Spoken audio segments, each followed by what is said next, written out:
Electric scooter showroom ಒಂದಕ್ಕೆ ಮಂಗಳವಾರ ಬೆಂಕಿ ತಗುಲಿದ್ದು ಇಡೀ ಕಟ್ಟಡವೇ ಬೆಂಕಿಗೆ ಆಹುತಿಯಾಗಿದೆ. ರಾಜಾಜಿನಗರದ ಡಾಕ್ಟರ್ ರಾಜ್ಕುಮಾರ್ ರಸ್ತೆಯಲ್ಲಿರುವ ಶೋರೂಮ್ ಇದಾಗಿದೆ. ಘಟನೆಯಲ್ಲಿ ಶೋರೂಮ್ ಸಿಬ್ಬಂದಿಯೊಬ್ಬರು ಬೆಂಕಿಯಲ್ಲಿ ಸುಟ್ಟು ಕರಕಲಾಗಿದ್ದಾರೆ. ರಾಜಾಜಿನಗರ ಪೊಲೀಸ್ ಠಾಣೆ ವ್ಯಾಪ್ತಿಯಲ್ಲಿ ಘಟನೆ ನಡೆದಿದೆ. ಪ್ರಾಥಮಿಕ ವರದಿ ಪ್ರಕಾರ ಈ ಬೆಂಕಿಯು ಆಕಸ್ಮಿಕವಾಗಿ ತಗುಲಿದೆ ಎನ್ನಲಾಗಿದೆ. ನೋಡುತ್ತಿದ್ದಂತೆಯೇ ಬೆಂಕಿಯ ಕೆನ್ನಾಲಿಗೆ ಇಡೀ ಮಳಿಗೆಗೆ ಚಾಚಿಕೊಂಡಿತು. ಕೂಡಲೇ ಸ್ಥಳೀಯರ ಮಾಹಿತಿ ಮೇರೆಗೆ ಅಗ್ನಿಶಾಮಕ ಸಿಬ್ಬಂದಿ ದೌಡಾಯಿಸಿದ್ದಾರೆ. ಅವರೊಂದಿಗೆ ರಾಜಾಜಿನಗರ ಪೊಲೀಸ್ ಠಾಣೆಯ ಪೊಲೀಸರು ಸ್ಥಳದಲ್ಲಿ ಬೆಂಕಿ ನಂದಿಸಲು ಹರಸಾಹಸ ಪಟ್ಟಿದ್ದಾರೆ. ಅಗ್ನಿಶಾಮಕ ಸಿಬ್ಬಂದಿ ಬರುವ ಹೊತ್ತಿಗೆ ಇದೇ ಶೋರೂಮ್ನಲ್ಲಿ ಕೆಲಸ ಮಾಡುತ್ತಿದ್ದ ಪ್ರಿಯಾ ಎಂಬ ಹೆಣ್ಣುಮಗಳು ಬೆಂಕಿಗೆ ಆಹುತಿಯಾಗಿದ್ದಾಳೆ.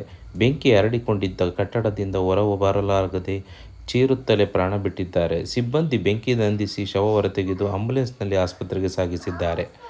ಪೊಲೀಸ್ ಹಾಗೂ ಅಗ್ನಿಶಾಮಕ ತ್ವರಿತ ಕಾರ್ಯಾಚರಣೆಯಿಂದ ಅಕ್ಕಪಕ್ಕದ ಅಂಗಡಿಗಳಿಗೆ, ಇತರರಿಗೆ ಘಟನೆಯಿಂದ ಹಾನಿಯಾಗುವುದು ತಪ್ಪಿದೆ.